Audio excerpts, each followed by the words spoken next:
ভারতে নিযুক্ত বাংলাদেশি হাইকমিশনার রিয়াজ হামিদুল্লাহকে তলব করেছে দিল্লি।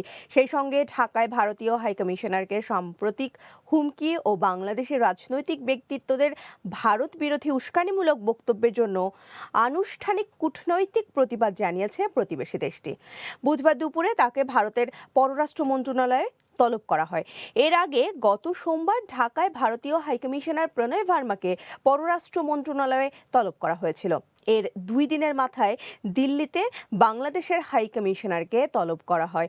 এদিকে ভারতীয় গণমাধ্যম জানিয়েছে, বাংলাদেশের হাইকমিশনারকে তলব করা হলো একদিন পরে, যখন একজন বাংলাদেশি নেতা উত্তর পূর্ব ভারতের 7 সিস্টার্স আলাদা করার হুমকি দিয়েছেন।